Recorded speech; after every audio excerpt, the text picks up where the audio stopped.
দেশের জন্য জনগণের জন্য কাজ করে। সরকার যদি আন্তরিক হয় তারা কাজ করার জন্য আপনারা এই কাজ করার ক্ষেত্রে যদি সময় সঠিকভাবে না আসে তাহলে দেখা যায় কাজের মধ্যে সাংবাদিকরা সেই আমার তথ্য দিয়ে সেটাকে আজকে আপনাদের সঙ্গে আলাপ করে আমার ভালো লাগছে যে আপনারা অনেক বিষয়গুলোর সাথে কথা বলেছেন, যেটার মাধ্যমে হয়তো আমরা বেশি তথ্য আমরা জানতে পারলাম, যেটা আমরা সরকারের মহলে পৌঁছে দেবো, যাতে এই দুর্যোগ মোকাবেলায় সরকার যে ভূমিকা নিয়েছে সেটাকে আরও ব্যাপকভাবে নিয়ে আমাদের এই দুর্যোগ থেকে আমরা পরিত্রাণ হতে পারে আমাদের এলাকার মানুষ। এই বন্যায় প্লাবিত এলাকাতে প্রায় ৪৫ লক্ষ পরিবার বা মানুষ বন্যায় আমার মনে হয় যে সমস্যাটা চলে এত বড় ভয়াবহ বন্যার চিত্র বোধহয় আর বাংলাদেশে দেখা যায়, যেটা আমরা দেখলাম। আমার দু একজন সাংবাদিক বন্ধু তারা বলেছেন যে আমাদের আবহাওয়া অবস্থাকে তারা পূর্বাভাস হিসেবে তারা করতে পারে। এখন পৃথিবীতে অনেকগুলো দেশ আছে, আমরা যদি দেখি মার্কিন যুক্তরাষ্ট্র সবচেয়ে ধনী, সবচেয়ে আধুনিক, উচ্চ প্রযুক্তি সম্পন্ন দেশ, তাদেরও কিন্তু অনেক সময় অনেক প্রবাসী তারা এই করতে পারে না বা অনেক তাদের ডিজাস্টার করতে পারে, তা প্রকাশ করতে পারে না। আমরা কিছুদিন আগে ফ্লোরিডাতে ভয়াবহ আমরা দেখলাম যে একটা তাদের ঘূর্ণিঝড় তাদের সাথে ব্যাপক ক্ষয়ক্ষতি। তার আগে আমরা এই গত বছরই দেখলাম হিস্টনে হঠাৎ করে তুষারপাতে ভয়াবহ ছিল, যেখানে প্রায় 3টা দিন সিটিতে একেবারে তাদের বিদ্যুৎ ছিল না, মানুষজন একটা করুণ দশা ছিল এবং লক্ষ লক্ষ মানুষ কিন্তু একেবারে গৃহবন্দী হয়েছে। এইটা মার্কিন যুক্তরাষ্ট্রের বেশি বলছে প্রকৃতির সঙ্গে কিন্তু লড়াই করে সবসময় পারা যায় কঠিন। আমাদেরকে লড়াই করতে হয়, বরং সেই তুলনায় বলা যেতে পারে যে আমাদের সীমিত সম্পর্কে আমাদের মাননীয় প্রধানমন্ত্রী বঙ্গবন্ধু কন্যা ডক্টর শেখ হাসিনার ওনার যে বিশেষ লিডারশিপ আছে, সেই লিডারশিপের কারণে কিন্তু আমরা সীমিত সম্পর্কে কিন্তু আমরা প্রকৃতির সঙ্গে যুদ্ধ করে দেশকে এগিয়ে নিয়ে যাচ্ছি। আমরা কিন্তু দেখি যে এই করোনাকালীন এই দুর্যোগটা আমরা কিভাবে মোকাবেলা করলাম, এটা নিয়ে কিন্তু অনেক নেতিবাচক কথাবার্তা হচ্ছে যে আমাদের সরকার ভ্যাকসিন আনতে পারতেছে না, সরকার ঠিকমতো হ্যান্ড স্যানিটাইজার দিতে পারতেছে না, নানাবিধ কথা হচ্ছে। সরকার গার্মেন্ট চালু রেখে মানুষকে মৃত্যু দিকে ঠেলে দিচ্ছে, এরকম কথাবার্তা কিন্তু আমরা বিভিন্ন গণমাধ্যমে দেখছি যে বিভিন্ন জন বলেছে, বিভিন্ন রাজনীতি শুরু করে বলছে। কিন্তু দিন শেষে কি দেখা যাচ্ছে যে মার্কিন যুক্তরাষ্ট্রের দেশে কিন্তু প্রায় 7 লক্ষ 7.5 লক্ষ মানুষ মারা গেছে। আমাদের পার্শ্ববর্তী রাষ্ট্র ভারত, তাদেরও প্রায় 3.5 লক্ষ 4 লক্ষ মানুষ মারা গেছে। যুক্তরাজ্যে মারা গেছে লক্ষ লক্ষ মানুষ, ব্রাজিলে মারা গেছে, জার্মানি লক্ষ লক্ষ মানুষ মারা গেছে। শীতকালে কিন্তু আমাদের শিল্পী সম্পর্কে আমাদের মাননীয় প্রধানমন্ত্রী শেখ হাসিনা তার যে বিচক্ষণ দক্ষতা দিয়ে যেভাবে দুর্যোগটা মোকাবেলা করেছেন, আমাদের এজিলিটি কিন্তু তুলনায় খুবই কম। অথচ কিন্তু আমরা যে ঘনবসতির দেশে, এই ঘনবসতির দেশে বিশ্ব স্বাস্থ্য সংস্থা থেকে বেশ করেছিল যে এই করোনা দুর্যোগে বাংলাদেশে রাস্তায় লাশ পড়ে থাকবে, লাশের পর লাশ দাফন করার এরকম একটা মানুষ আমাদের এখানে হারিয়েছে, যদিও আমরা একজন মানুষকে আমরা হারানোর পক্ষ ছিলাম না, কিন্তু এটা মেনে নিতেই হবে। আমাদের সেই আন্তরিকতা আছে, বঙ্গবন্ধু কন্যা জয়ন্তী শেখ হাসিনার মধ্যে ভীষণ লিডারশিপ আছে। আজকে তার ভীষণ লিডারশিপের কারণে আপনি দেখবেন, যেটা আমার সাংবাদিক বন্ধুরা বললেন, যে প্লাবিত হওয়ার পরে উনি কিন্তু খুবই দ্রুত সিদ্ধান্ত নিয়েছেন। উনি জানেন যে যে কোনো দুর্যোগ ক্রাইসিস মোকাবেলা করতে গেলে সবচেয়ে ভালো হয় যারা রেজিমেন্টের ট্রেন ফোর্সকে যদি কাজে লাগানো যায়, এবং উনি কিন্তু একেবারে ডে ওয়ানে কিন্তু সেনাবাহিনীকে উনি এমপ্লয় করেছেন, এবং সেনাবাহিনীর তড়িৎ আসার কারণে কিন্তু আমাদের এখানে ক্যাজুয়ালিটিটা আমাদের কিন্তু সেরকম দৃশ্যমান আসে যায়, তাহলে হয়তো অনেক আমাদের ক্ষয়ক্ষতি হতে পারে, প্রাণায়াম হতে পারে। এই যে তৈরি সিদ্ধান্ত, এটাই হলো বিশ্বের লিডারশিপের ফলে, যেটা আমাদের আসে, উনি সেটা বারবার দেখতে পারেন। আমরা আপনাদের এখান থেকে একটা বিষয় আমার কাছে মনে হয়েছে, টান যে একটা মধ্যে একটা সমন্বয় একটা থাকে। আপনারা কিন্তু এটাও বলছেন যে পর্যাপ্ত ত্রাণ আমাদের এখানে সরকারের পক্ষ থেকে দিয়েছে, আমাদের দলীয় ভাবে সাধারণ মানুষ যেভাবে মানে পাশে নিয়ে আসে। আমি এবারে একটু ব্যতিক্রম দেখলাম, আমরা তো সবসময় জানি সিলেট হলো সবচেয়ে বাংলাদেশের ধনী অঞ্চল, কারণ সিলেটের ঘরে ঘরে মানুষ লন্ডনে পাউন্ড ডলার এখানে আসে, তাহলে আমরা সবাই এখানে ধনী সম্পর্কে মনে করি। এখানকার মানুষ অন্য জেলায় দ্রুত হলে পরে আমাদের মতো গরিব জেলাগুলোর মানুষকে আমরা চেয়ে থাকি যে সিলেটের মানুষরা যদি আমাদের দিকে তাকায়। কিন্তু এবার দেখলাম, দেখেন এই দুর্যোগের সময় সিলেটের মানুষকে সাহায্য করার জন্য বাংলাদেশের প্রায় প্রত্যেকটা জেলা থেকে যার যে সামর্থ্য আছে সেটা কিনে এসেছে। এটা কিন্তু একটা একেবারেই মানে আমি মনে করি যে একটা আনইউজুয়াল, মানে একটা অপ্রত্যাশিত বা এটা আমরা দেখিনি কখনো আগে এরকম, যে মানুষ মানুষের পাশে কিভাবে দাঁড়াতে পারে। এটাও একটা হচ্ছে আমাদের মাননীয় প্রধানমন্ত্রী তড়িৎ সিদ্ধান্ত, তার ভূমিকা, তার কথাবার্তা, এবং নিজেও উনি ছুটে এসেছিলেন। এই যে ছুটে এসে দেখে যাওয়ার কারণে কিন্তু সাধারণ মানুষের তারা আগ্রহী হয়েছেন, তারা বুঝতে পেরেছেন গুরুত্বটা গ্রহণ করতে হবে, তারা ছুটে এসেছেন যার আমরা এই যখন তার যখন ব্যাপক আকারে আসে তখন এটাকে শৃঙ্খলার মধ্যে আরো কঠিন হয়।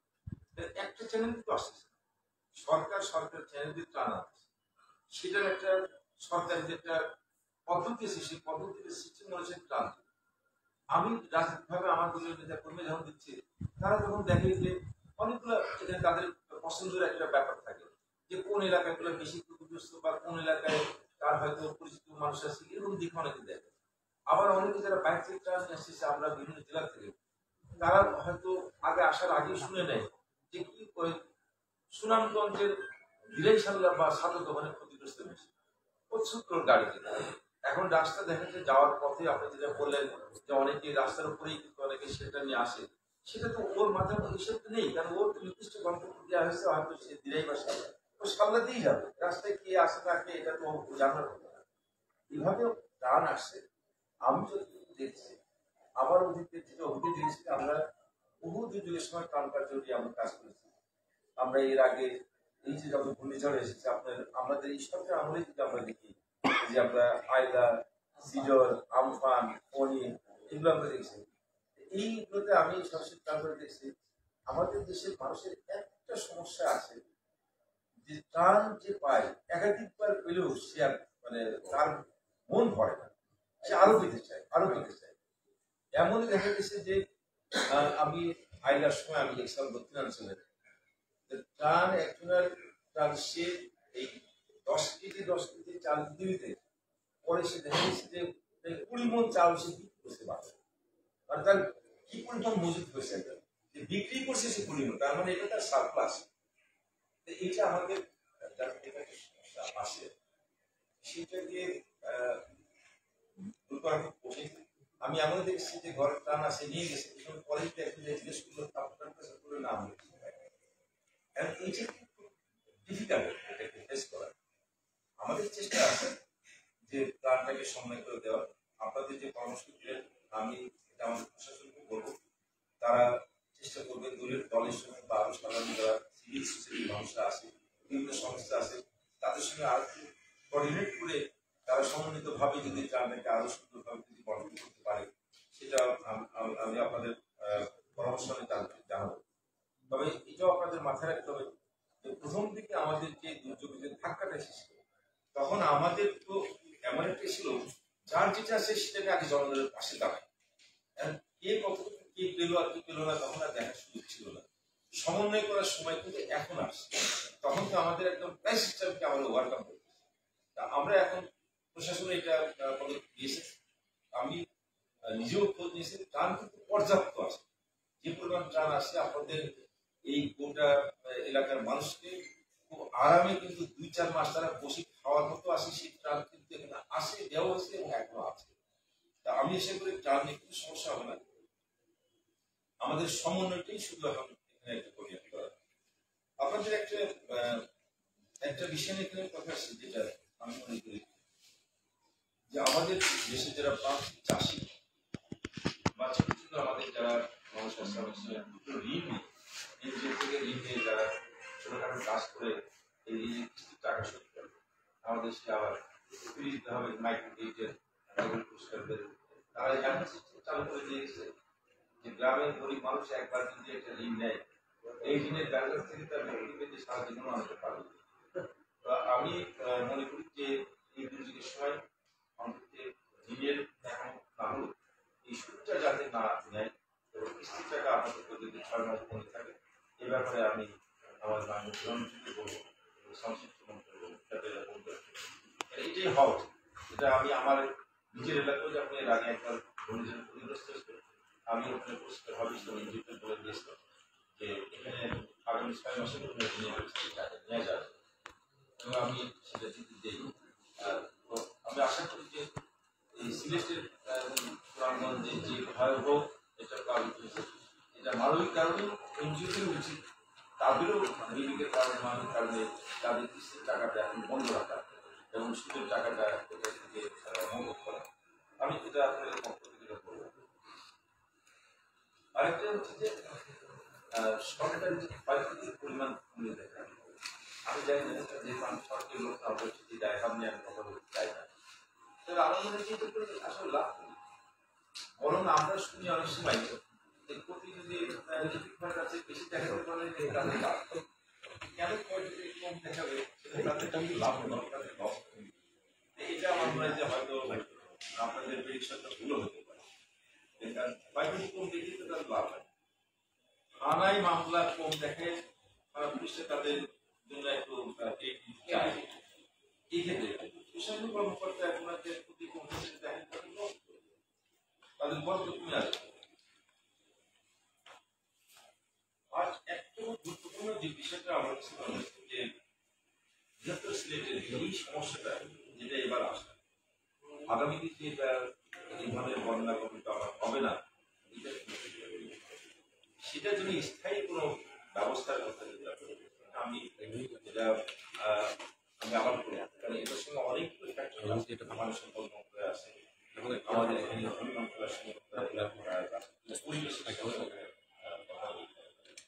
একটা সম্মিলিত আমাদের একটা বড় সমস্যা যে বাংলাদেশ নদী মাতৃক একটা নদী অবহেলা আমাদের এবং এই সবগুলো নদী আমাদের যে বড় হাঁটতে হওয়ার কারণে উজান থেকে যে নদীর গুলার আমাদের পানিগুলো আসে এগুলার বেশিরভাগই কিন্তু চীন থেকে এবং ভারত থেকে আসে এবং ভারতে যেগুলোতে আসে এগুলো সব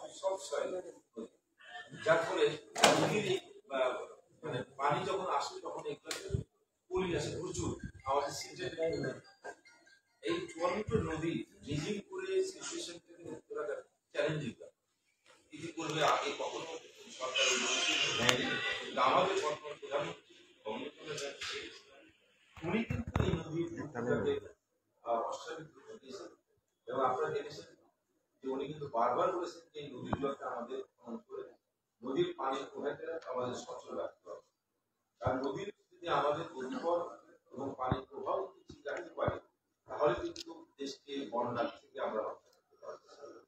সেটার জন্য আমাদের মানুষ উদ্যোগ নিয়েছে সরকারি এবং বেসরকারি খাতে গত 10 বছরে আমার জানা আছে প্রায় 500 উপর ভিসা কিন্তু দেওয়া হয়েছে যেগুলো চলতেছে হয়তো এটা এদিকে আজকে মাস্টার প্ল্যানে আছে।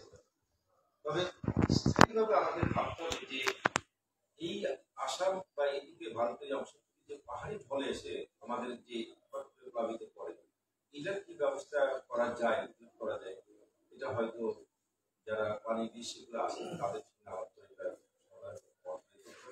আমি আপনাদের পক্ষ থেকে আমাদের পানি সম্পদ মন্ত্রণালয়ের মন্ত্রী সহ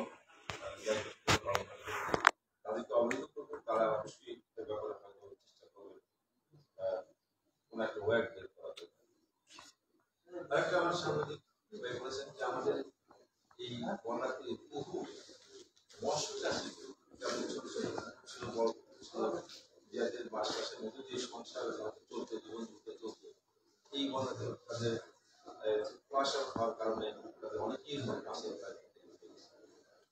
আমরা জানি যে প্রাকৃতিক দুর্যোগ এটা হওয়ার সময় হওয়ার পরে প্রথম কাজ এটাকে সরকারের মানুষের বাঁচানো তাদেরকে আগে বাঁচানো তাদেরকে আগে উদ্ধার করে তাদেরকে রক্ষা করে এরপর যখন দুর্যোগটা কমে যায় তখন আমাদের ক্ষয়ক্ষতি করা হয় আমাদের সরকারের প্রত্যেকটা মন্ত্রণালয়ে আসা এবং তাদেরকে প্রত্যেকটাকে মাননীয় প্রধানমন্ত্রীর পক্ষ থেকে নির্দেশনা দেওয়া আছে এখানেও নির্দেশনা দিয়েছেন আমি জানি পানি কমে যাওয়ার পর যখন মানুষগুলো সবাই যাতায়াত করে যাবে, তখন একেবারে প্রত্যেকটা ইউনিয়ন থেকে শুরু করে আমাদের ক্ষয়ক্ষতি নির্মূল করা হবে।